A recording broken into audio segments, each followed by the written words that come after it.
Day 9. 3 P's from girl. One of the most common causes of failure is the habit of quitting when one is overtaken by temporary defeat. Every person is guilty of this mistake at one time or another. An uncle of Abu Dhabi was caught by the ghost fever in the ghost rat day and went to dig and grow rich. He had never heard that more gold has been mined from the brain of man than has ever been taken from the earth. He took a claim and went to work with pick and shovel. The going was hot, but he lost, for gold was definite. After a week of labor, he was rewarded by the discovery of the shining ore. He needed machinery to bring the ores to the surface. Quietly, he carved up the mines, retraced his footsteps to his home in Williamsburg, Maryland, told his relative and a few neighbors of this strike. They got together money for the needed machinery, had the ship.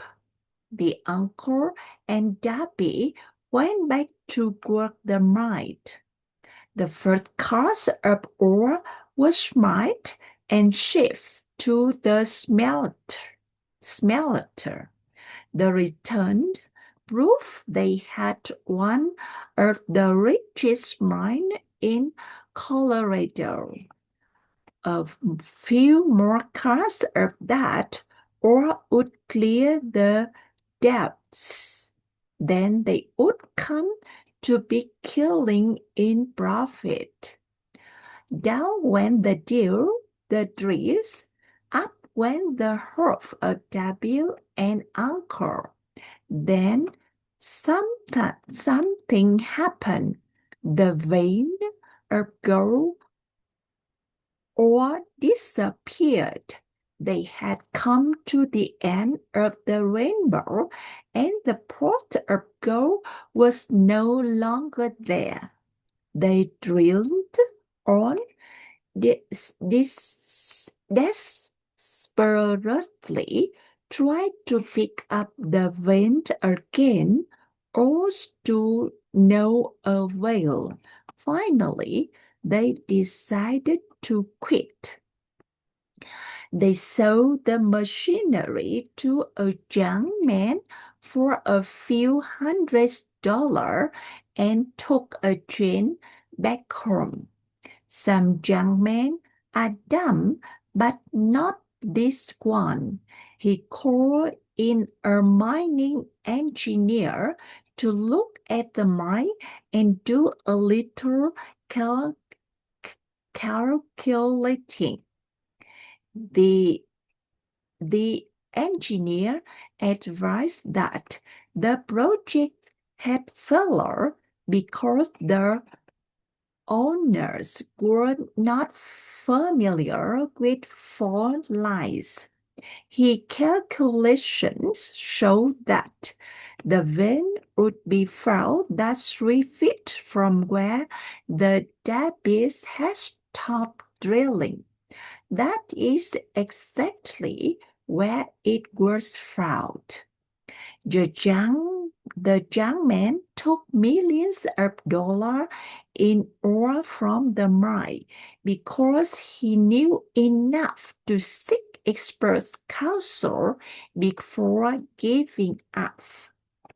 Most of money which went into the machinery was procured through this effort of Abu Dhabi, who was then a very young man. The money came from his relative and neighbor because of their faith in him. He paid back every dollar of it, although he was dear in doing so. Long after, Miss Debbie recouped his loss many times over when he made the discovery that desire can be transmuted into gold. The discovery came after he went into the business of selling life insurance. Remembering that he lost a huge fortune because he stopped 3 feet from gold.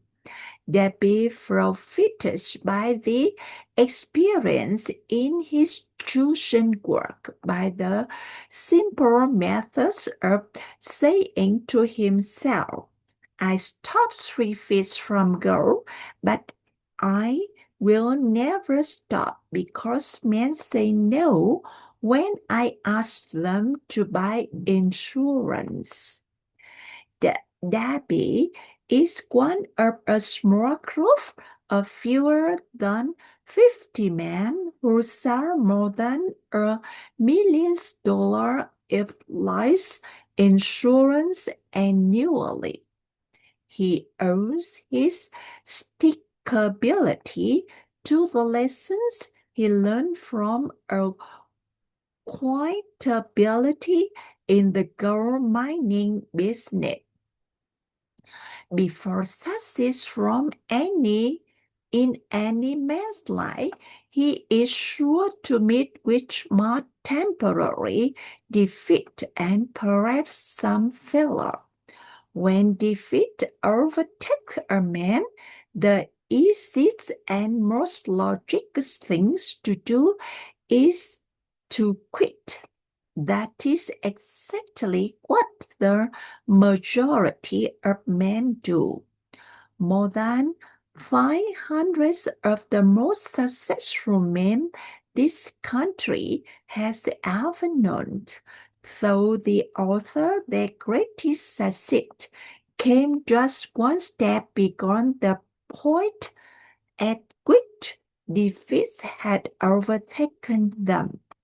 Failure is a trickster with a keen sense of irony and cunning. It takes a great delight in tripping ones when success almost within reach. That's all.